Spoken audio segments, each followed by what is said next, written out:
Você sabe se posso usar essa cera por cima da impressão em jato de tinta num papel de desenho?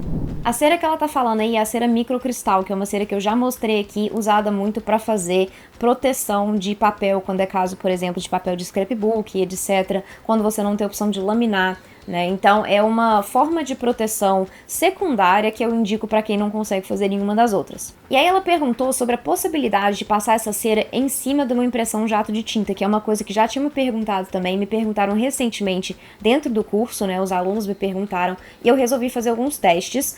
Eu fiz 2 testes, primeiro passando em um papel fotográfico com impressão jato de tinta, que já era uma coisa que tinha me perguntado se era possível usar essa cera para fazer proteção de papel fotográfico, então eu fiz esse primeiro teste, e depois eu fiz um teste também numa impressão, num papel poroso, que era um papel, eu não sei se era avena ou se era pólen, tá? Eu não tô lembrando, mas enfim, um papel poroso, com impressão também em jato de tinta. Então fiz esses 2 testes, fiz primeiro pros alunos, né? Mostrei direitinho como é que era, qual que era o resultado, minha opinião, etc. E eu vou compartilhar aqui com vocês também. E a minha opinião é o seguinte: a cera, ela funciona bem pelos testes que eu fiz aqui, sim, na impressão jato de tinta. Eu não tive problema de dar mancha, tá? Da impressão sair do lugar, né? Nada do tipo. Porém, os papéis que eu usei aqui para fazer esse teste, eles já estão secando há um tempo, eles já estão aqui há um tempo, tá?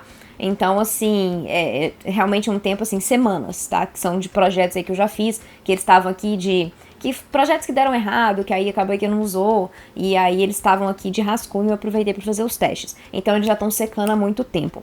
O que eu recomendo? Você fazer o seu teste, faz a sua impressão lá bonitinha, deixa ela secar pelo menos 24 horas antes de passar a cera e ver o que acontece, ver se dá certo. Se por um acaso manchar, deixa secar mais tempo, passa para 48 horas. E por aí vai, faz o teste até você achar o ponto ótimo ali, que você precisa deixar a sua impressão secar para você conseguir passar sem não ter nenhum problema, tá? Isso também varia um pouco de tinta, porque a gente tem tinta corante e tinta pigmentada, e elas têm reações diferentes com água e com outros elementos, né? Então aí pode ser que na sua tinta corante, que é uma tinta que sai com água, pode ser que você tenha problema com a cera também, não sei, tá? A minha impressora particularmente são 6 cores, 5 delas são corantes, uma é pigmentada, e mesmo assim eu não tive problema, tá? Então pode ser que você também não tenha. Isso falando na questão de manchar a cor, certo? Agora vamos falar sobre realmente o resultado que deu no papel fotográfico e no papel poroso. No papel fotográfico eu achei que ficou muito ruim, ele marcou muito, tá? Ele não interagiu bem. Como o papel fotográfico ele é um papel liso, ele não absorveu bem a cera,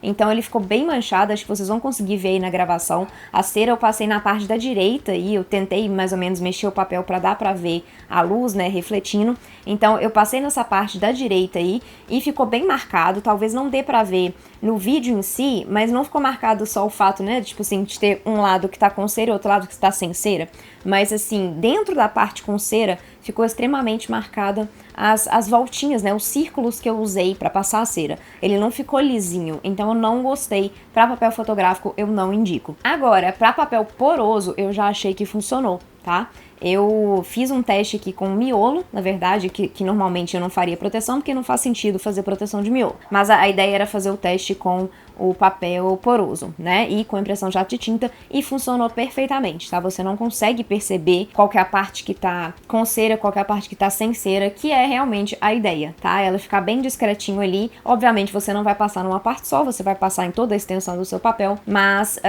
ficou interessante que não ficou manchado igual ficou no fotográfico. Ele ficou lisinho ali, ficou perfeito. Então, para papel poroso, pode usar cera, para papel fotográfico não funciona.